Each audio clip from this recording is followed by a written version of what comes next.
أعوذ بالله من الشيطان الرجيم. بسم الله الرحمن الرحيم. السلام عليكم ورحمة الله وبركاته. إلى حضرة النبي الكريم المصطفى رسول الله عليه وآله وصحبه وسلم، وإلى أرواح آبائه وإخوانه وأزواجه وذرياته وقرابته وتابع التابعين لهم بإحسان إلى يوم الدين، ثم إلى أرواح آبائنا ووالدينا ومعلمينا وذوي الحقوق علينا أجمعين. الفاتحة. أعوذ بالله من الشيطان الرجيم. بسم الله الرحمن الرحيم. الحمد لله رب العالمين، الرحمن الرحيم، مالك يوم الدين، إياك نعبد وإياك نستعين، اهدنا الصراط المستقيم، صراط الذين أنعمت عليهم غير المغضوب عليهم ولا الضالين، آمين. أعوذ بالله من الشيطان الرجيم. بسم الله الرحمن الرحيم. الحمد لله رب العالمين، والعاقبة للمتقين، والصلاة والسلام على سيد المرسلين، سيدنا وحبيبنا وشفيعنا محمد صلى الله عليه وسلم، وعلى آله وأصحابه أجمعين. اللهم فقهنا في الدين وعلمنا بالتأويل. سبحانك لا علم لنا إلا ما علمتنا، إنك أنت العليم الحكيم، ولا حول ولا قوة إلا بالله العلي العظيم. اللهم إنا نعوذ بك من علم لا ينفع. Ya Allah, ya Tuhan kami, jadikanlah ilmu yang kami perolehi pada malam, pada saat dan ketika ini ilmu yang bermanfaat. Ya Allah, ya Tuhan kami, jadikanlah hati kami hati yang tenang dan khusyuk, hati yang sabar dan tenteram di atas segala ujian yang telah Engkau timpakan kepada kami. Ya Allah, ya Tuhan kami, jadikanlah rezeki makan dan minum yang kami minum, makanan yang kami makan, minuman yang kami minum, rezeki yang halalan tayyibah. Ampunkanlah dosa kami, ya Allah.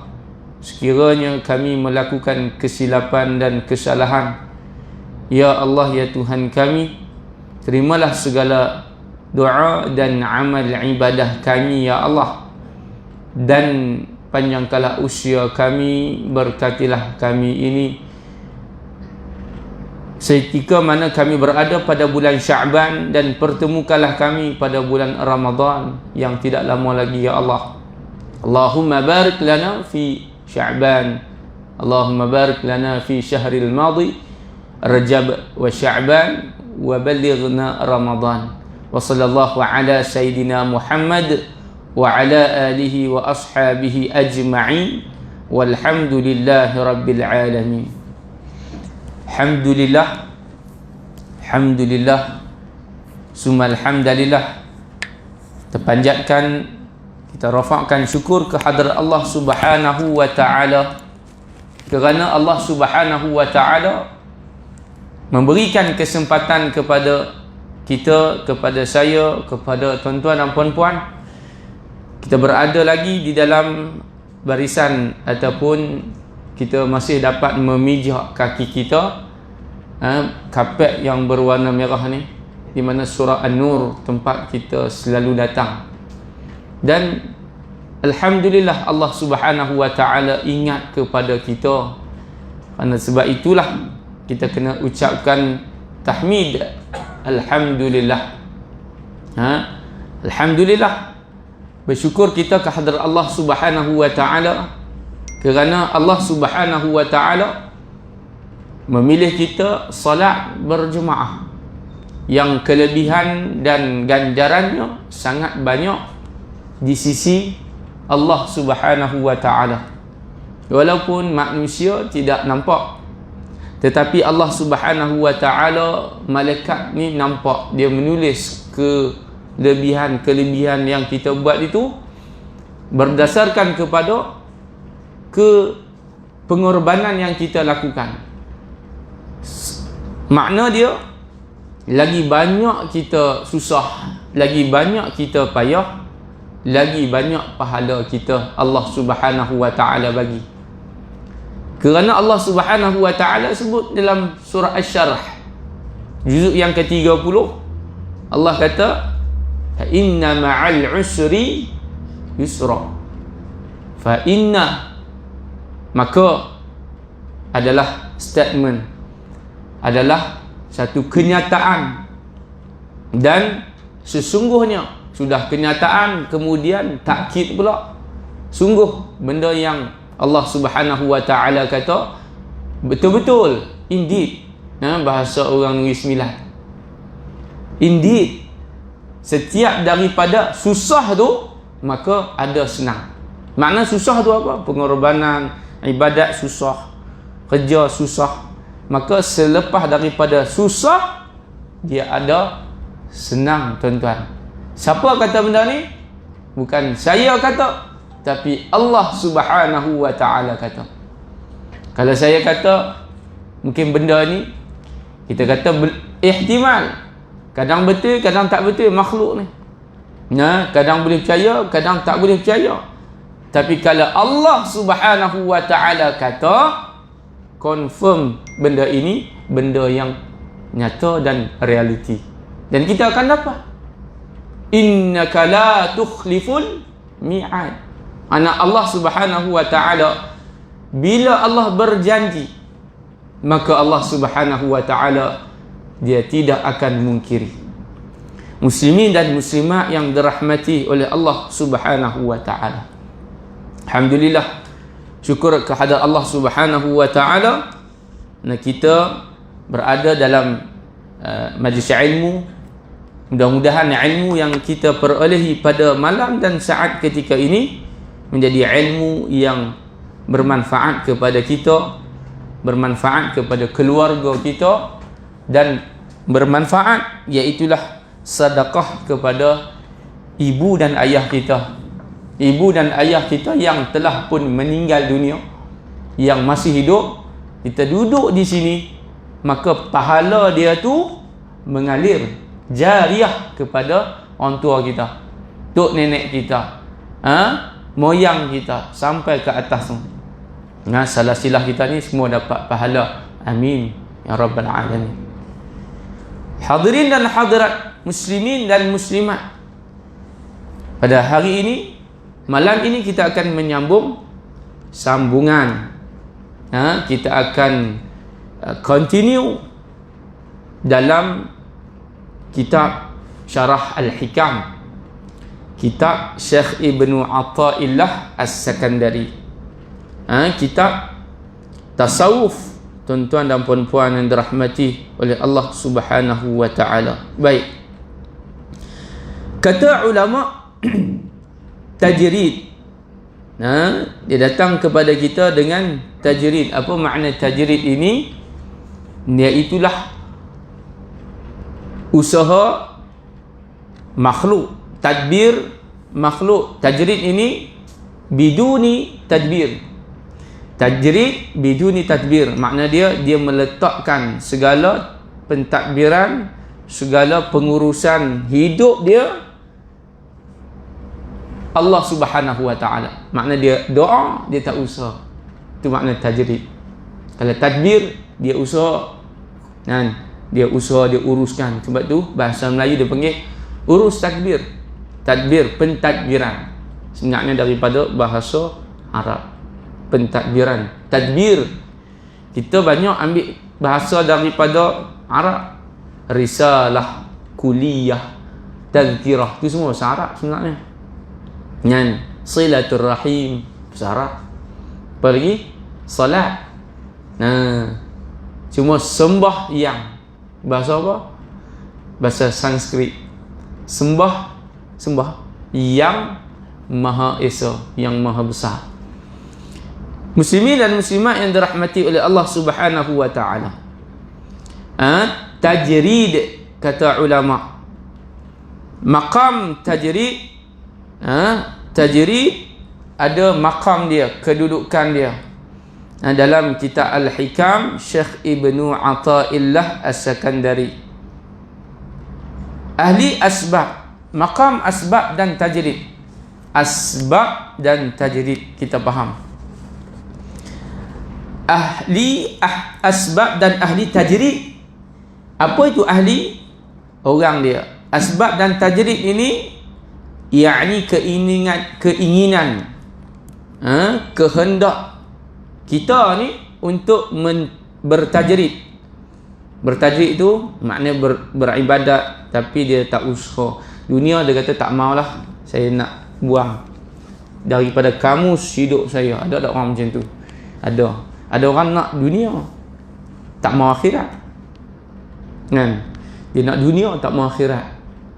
Dia nak dunia ni hidup, makan bukan untuk hidup, hidup untuk makan. Bukan seronok untuk hidup, hidup untuk seronok. Dia macam tu.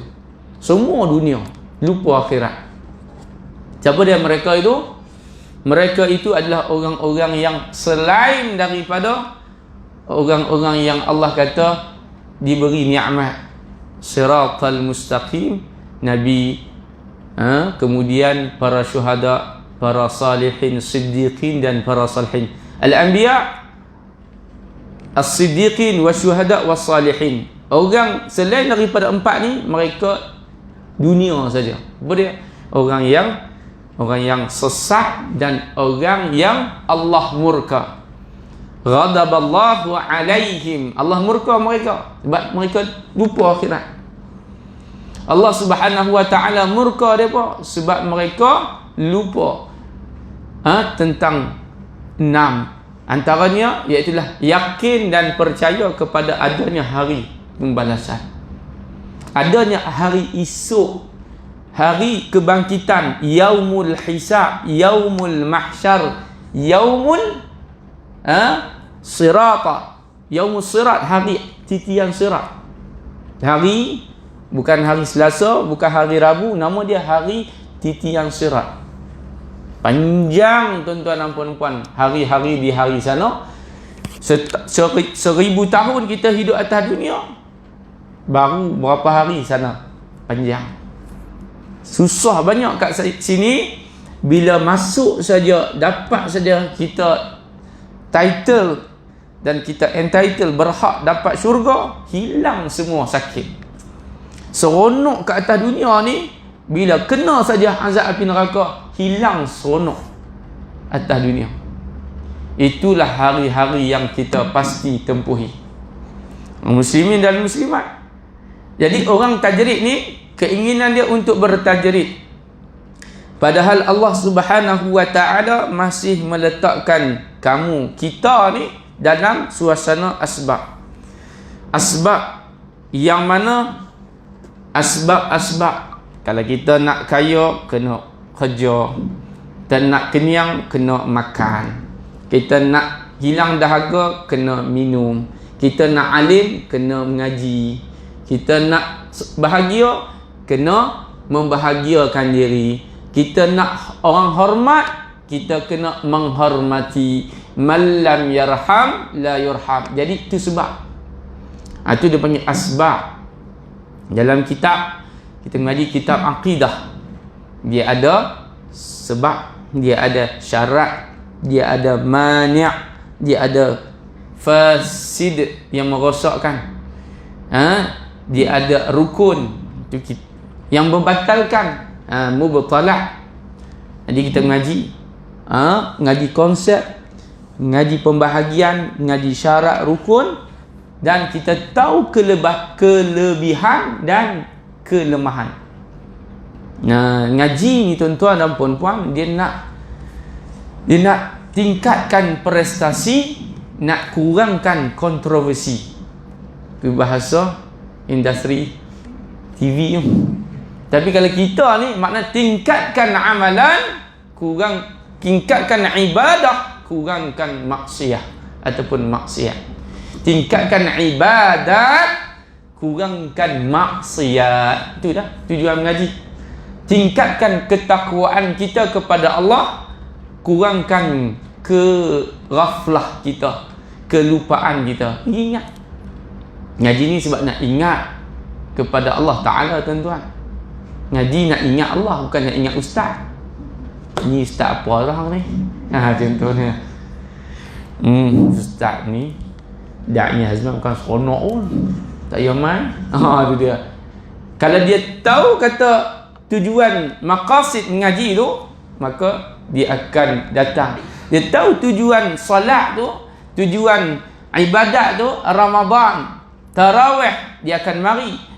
Kelebihan bulan puasa, bulan hari putih Syaban, dia akan puasa. Walaupun orang tak pergi dekat dia, ganjaran dia pasti. Kerana apa? Bila dia buat itu, dia akan mendapat ganjaran daripada Allah Subhanahu Wa Ta'ala. Jadi asbab makna dia apa? Sebab. Adanya ni dengan wujudnya akan wujudnya. Itu makna sebab.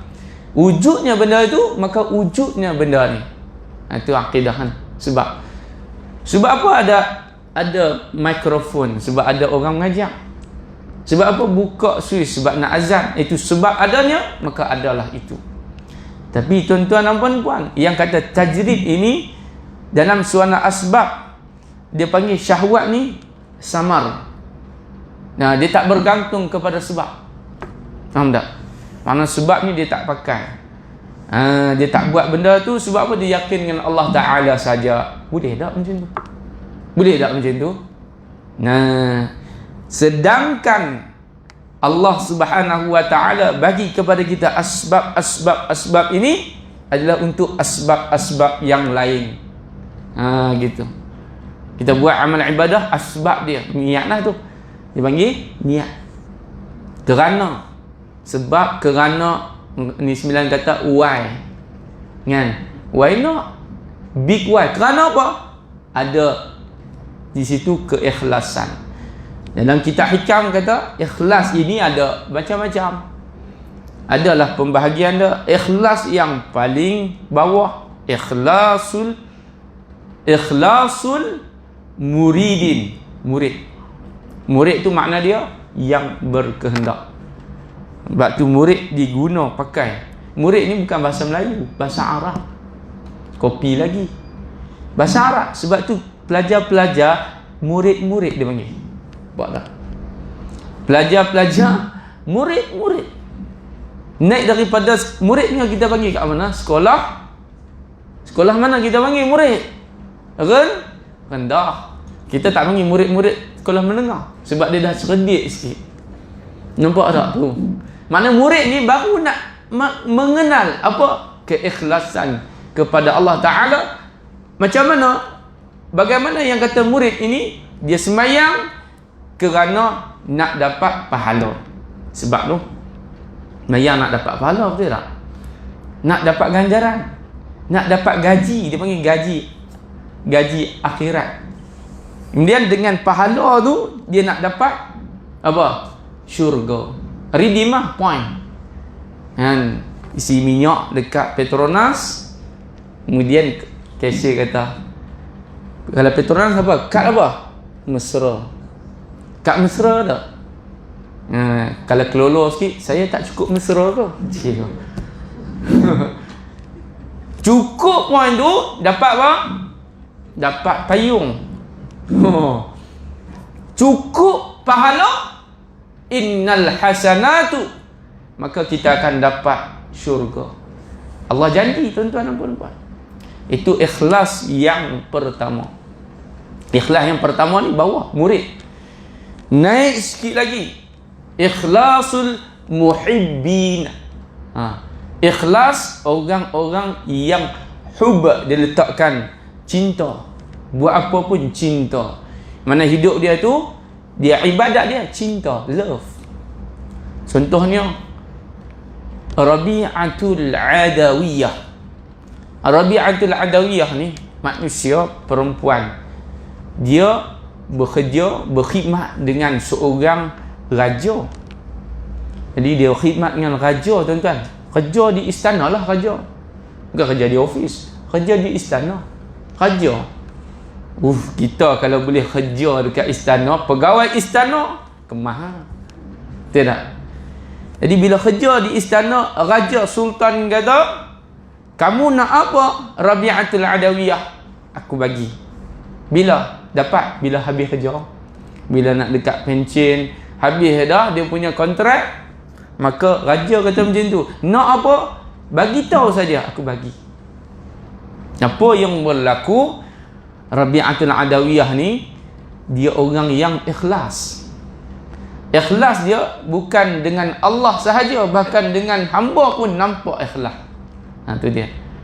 Kadang-kadang kita buat something ini menunjukkan what you do everything. Orang kata orang ni 9 lagi. What you do something is all about what you do everything. Betul tak? Bukan semua juga, tapi kebanyakan gitu. Azam.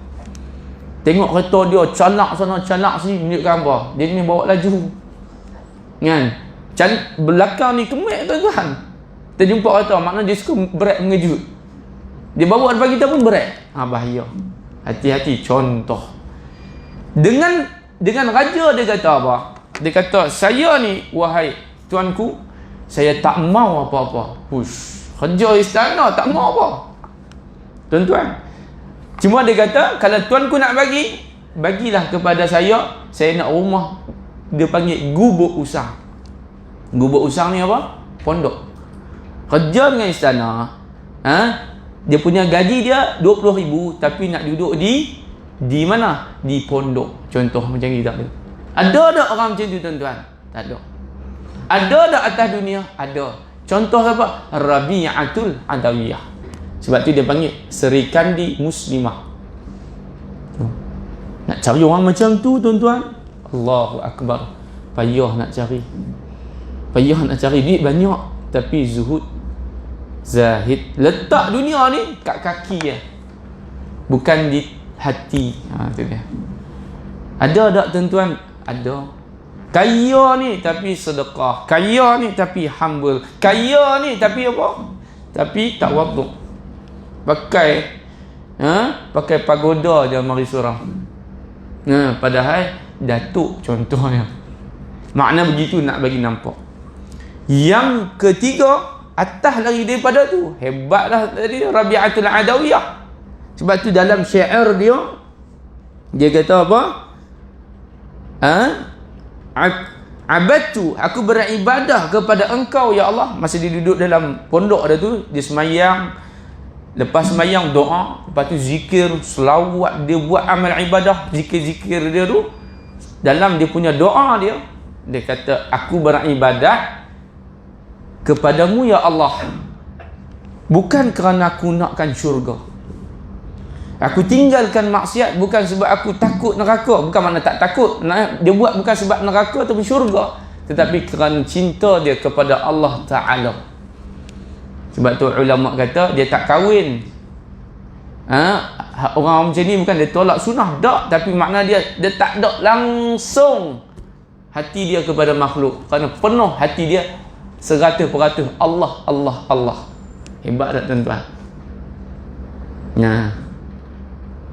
Kan? Tapi saya ni tak kahwin bukan sebab tu. Sebab apa? Kalau dengan benda-benda lain, ghaflah. Kalut dengan ghaflah dunia, jadi tak guna lah. Hak ni dia tak kalut dengan dunia, tapi kalut dengan akhirat. Okay? Gitu. Atas lagi daripada Rabi'atul Adawiyah, dia panggil apa? Ikhlasul Arifin. Hak ni lagi hebat. Siapa dia? Adalah mereka ini siapa? Nabi-nabi, Rasul-Rasul, Al-Mursalina wal-Anbiya. Hebatlah ni. Buat tu sebab apa? Sebab arif, kenal diri hakikat dan kenal Allah Subhanahu wa Ta'ala sebagai Khaliq, dan mereka itu adalah makhluk. Tahu, tuan-tuan, kenal jelas matlamat siapa dia sebagai Nabi, mengajak Rasul, menyampaikan. Nah, sampailah. Orang kata ke, orang hina ke, orang kecam ke, orang puji ke, sampai. Balighu anni walau ayat, walau satu ayat. Walaupun baik, bagi tahu. Kena baling, kena ejek, kena maki, kena hamun. Nabi sallallahu alaihi wasallam kerja dia menyampaikan. Jadi dalam sifat Nabi tu benar, cakap benda betul.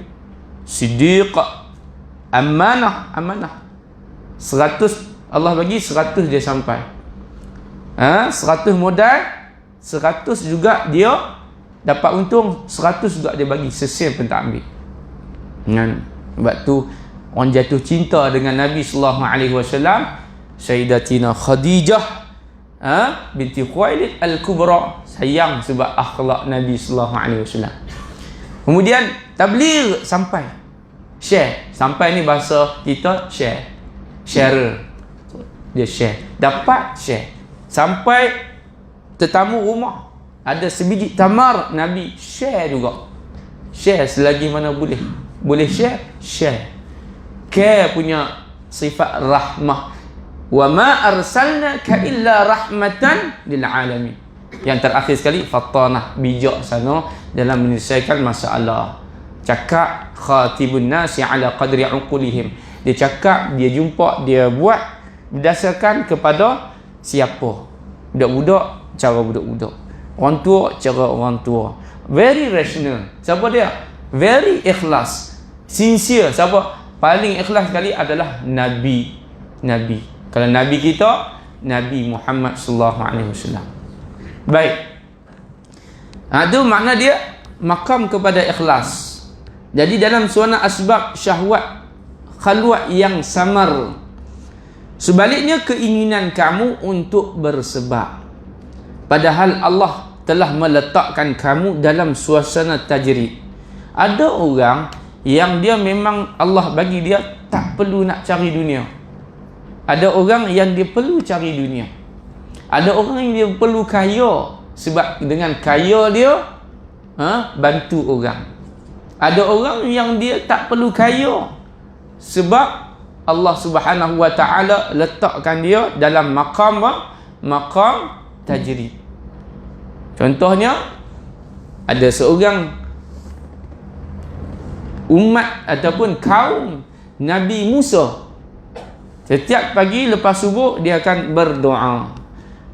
Ya Allah, hari ni aku nak makan, ya Allah. Ada hamba Allah bagi kat dia sebuku roti. Setiap pagi macam tu dapat sebuku roti, sehari cukup. Dia tak kerja. Kerana rezeki tu bukan sebab kerja. Tidak.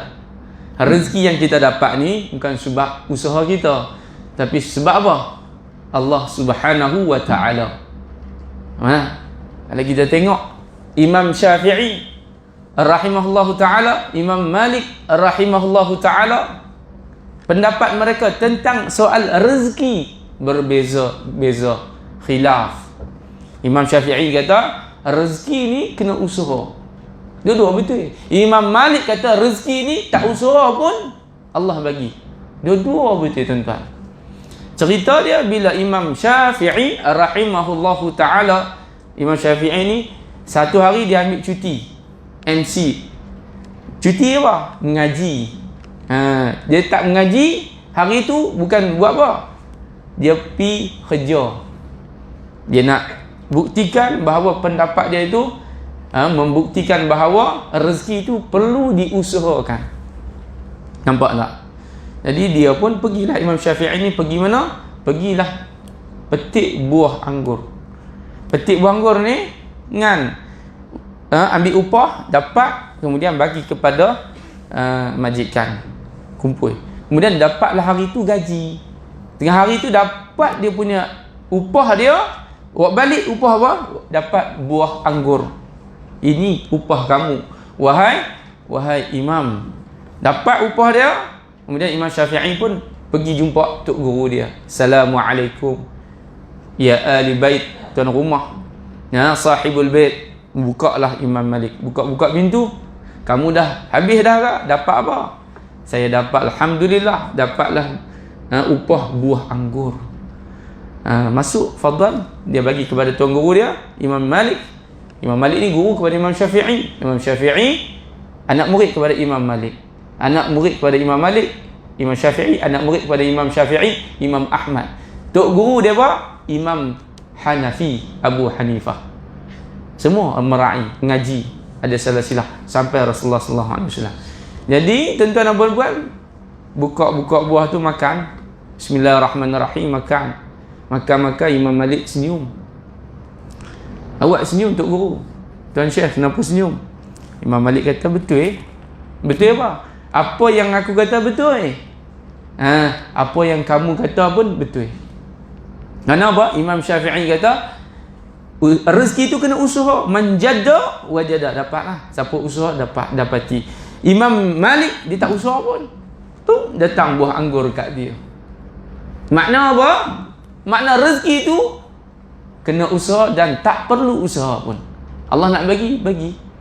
Ada seorang hamba Allah di sini, di Malaysia, duduk pakai baju pagoda, rumah tengah-tengah bendang. Tengah-tengah bendang ni ada orang main ketuk, Assalamualaikum Pak Long, dengan pakai baju tie kemah apa, lambang tu dia, lambang apa? TM, Celcom. Ni networking, pancaran nak letak apa kat dia punya rumah dia tu, lebih bendang tu nak letak pencawang. Tiap-tiap bulan dapat berapa? 10,000. Kerja tak kerja, Allah nak bagi, Allah bagi. Tu makna dia rezeki. Sebab itu kalau Allah bagi ujian, Allah tak bagi pun ujian bagi kita. Hidup ni sementara. Baik, hak ni nak kata, hak itulah yang kita faham daripada perkataan Syekh Ibnu Athaillah As-Sakandari. Maka menyebut tentang sumber rezeki, kebanyakan dari kita Allah letak sumber rezeki dalam maqam asbab. Ulama kata rezeki ni dengan maqam asbab. Maqam apa? Maqam wujudnya benda tu dengan ada hasilnya benda tu.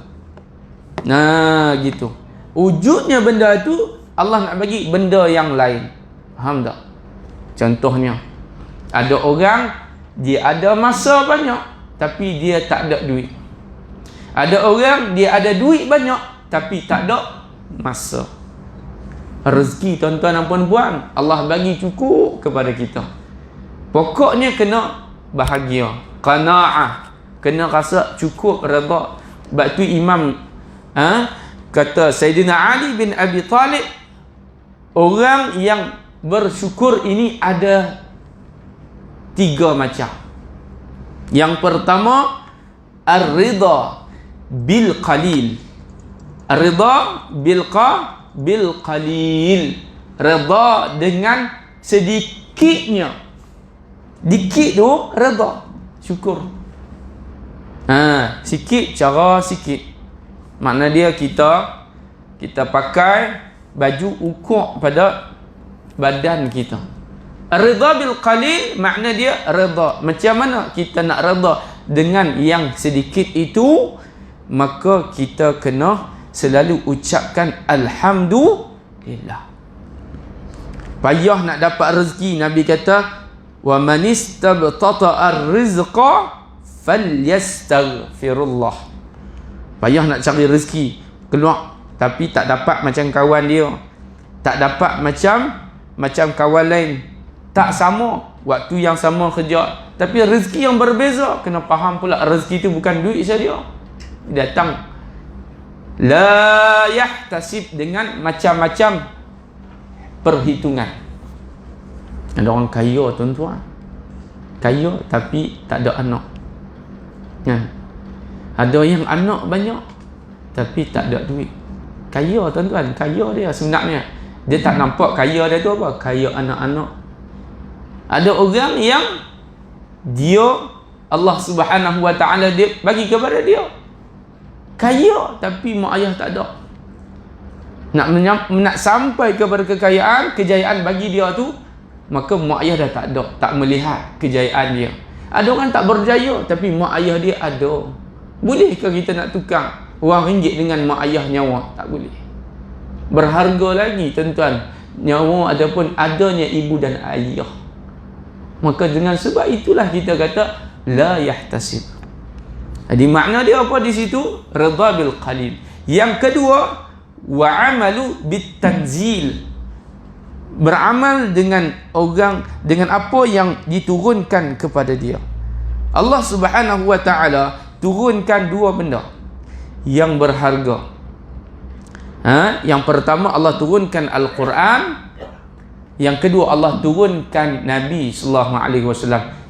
Dalam Nabi itu adalah hadis, nasihat, ada pedoman, ada kasih sayang, ada pengorbanan, ada didikan. Jadi dua benda yang sangat berharga yang Allah turunkan, yang kita dapat ikut, yang kita dapat amal. Kalau dua-dua kita dapat amal, orang itulah yang bersyukur, orang yang bahagia. Kan? Paling bahagia tuan-tuan, paling bahagia siapa yang dapat amalkan Quran. Baca Quran, amalkan, bahagia hidup dia. Jadikan Quran sebagai pemakanan. Jadikan Quran sebagai pendidikan dia. Jadikan Quran sebagai kehidupan dia. Jadikan Quran sebagai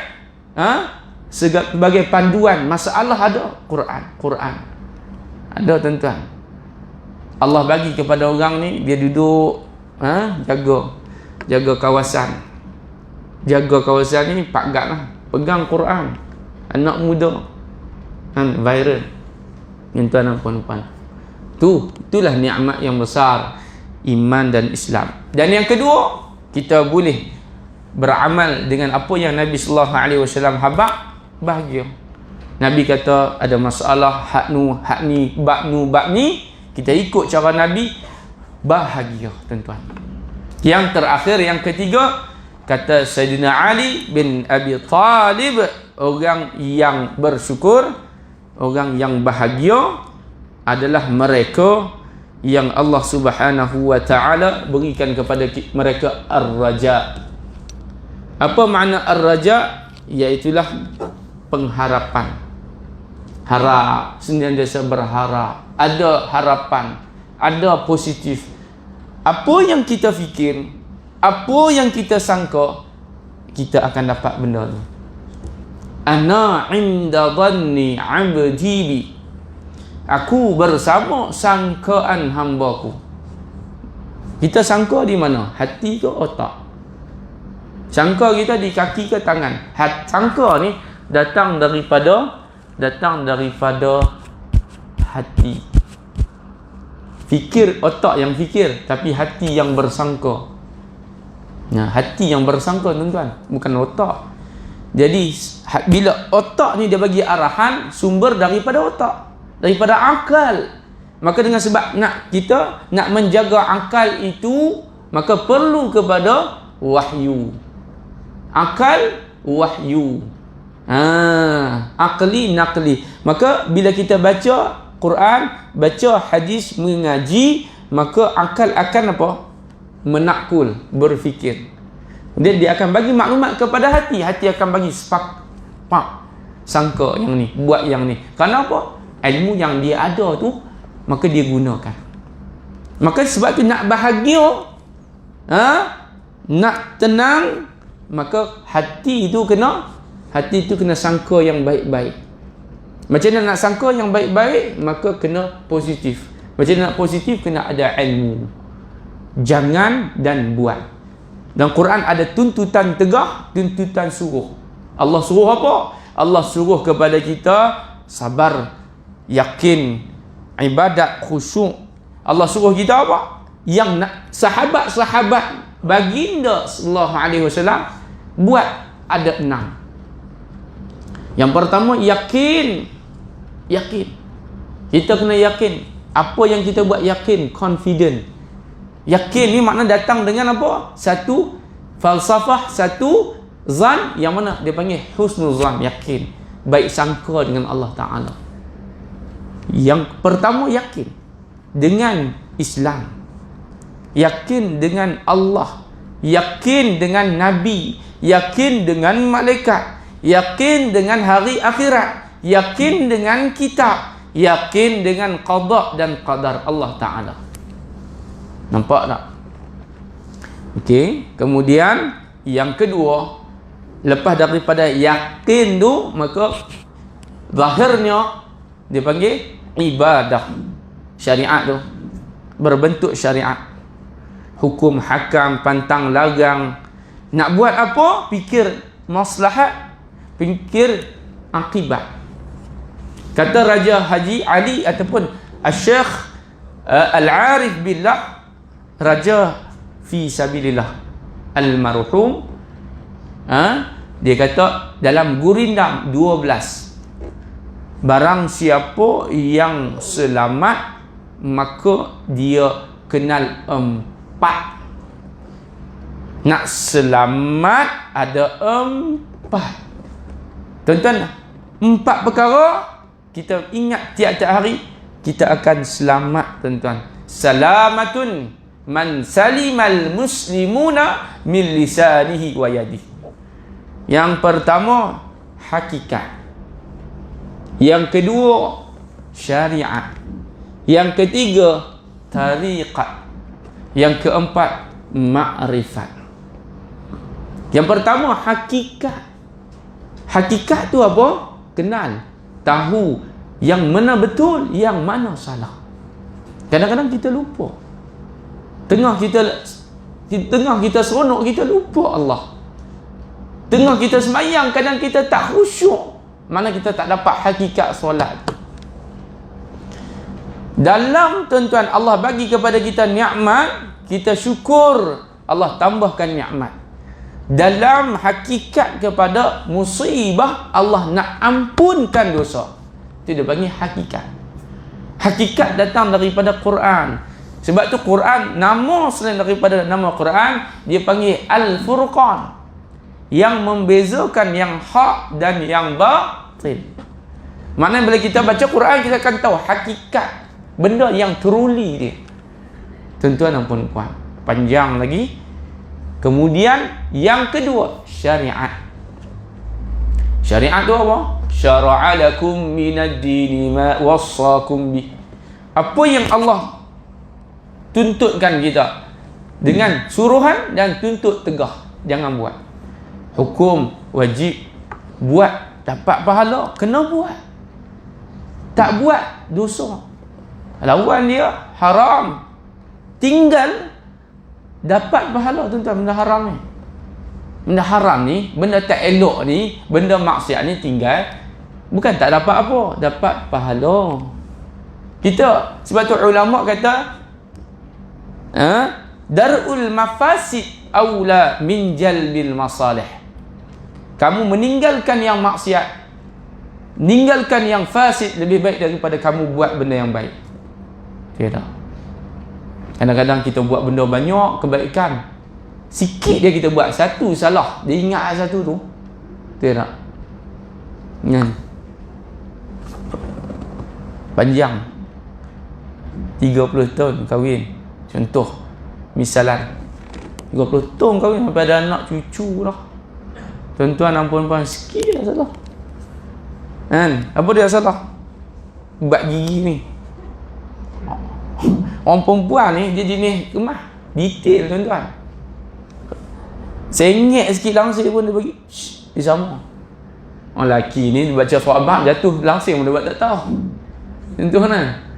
Tuan-tuan dan puan-puan, ada kisah ni, bukan aib kau tidak ambil pengajaran. Bercucu lah, datuk lah. Datuk ada cucu lah, datin lah. Kalau datin pula, nenek ada cucu. Minta cerai.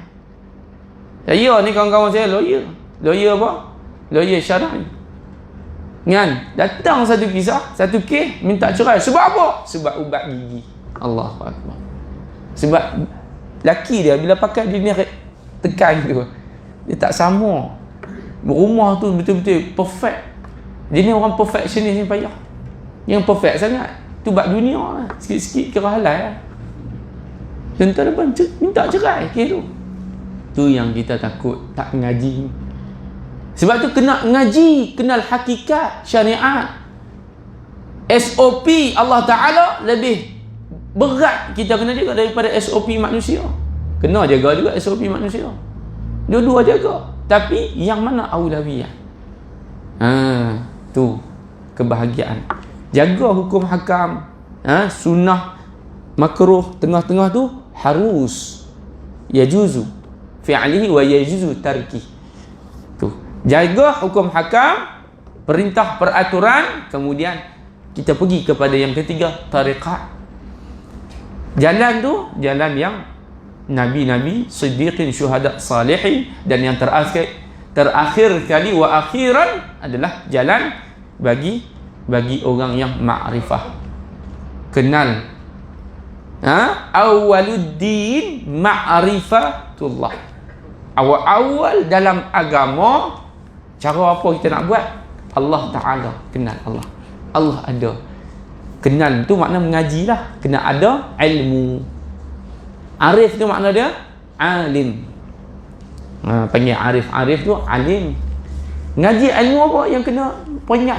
Akidah, syariah, ibadah. Dalam syariat tu banyak cabang dia, syarak panggil. Cabang-cabang. Akhir sekali tasawuf, pakaian. Tuan-tuan dan puan-puan yang dirahmati oleh Allah Subhanahu wa taala, itulah di antara yang disebut sebagai maqam tajrid. Jadi fahamlah makna dia. Kuliah kita bila orang tanya mengaji tentang tasawuf dalam kitab hikam, istilah dia tajrid. Maknanya tajrid itu apa? Dia melepaskan segala asbab syahwat ni yang samar, dia tinggalkan. Sedangkan ada orang yang Allah suruh dia usaha, suruh dia kerja. Sebab apa? Dengan kerja dia kenal Allah. Sebab tu kita ni, ibadat kita ni bukannya salat semata-mata, puasa semata-mata. Jadi ibadat ni makna dia apa? Semua yang kita buat ni, daripada benda yang adat boleh jadi ibadat dengan ada cara dan niat yang betul. Apa-apa kita buat, innamal a'malu binniyat. Makan ibadat, tidur ibadat. Sebab tu jangan kita sempitkan ibadat ni akhirat saja, bahkan dunia pun ibadat. Kalau betul cara ngaji, insya-Allah kita akan fahamlah pekerjaan kita ni untuk kita nak mencari sebanyak mungkin, nak redeem point-point pahala ni, mencari sebanyak mungkin ganjaran pahala untuk kita nak dapat keredaan Allah Subhanahu wa taala. Jadi orang yang amal ibadat pula jangan nak pegang semata-mata usaha dia. Dia amal sikit dia rasa gah dah, ada tak mau. Ngaji sikit rasa alim dah. Alim tu Allah yang bagi, sebab saja. Sebab tu dalam ni dia kata ada beberapa sebab kenapa manusia itu sombong. Kesimpulannya yang pertama, sebab apa manusia sombong? Atas kelebihan. Lebih sikit lah. Kenal tak tuan-tuan Qarun?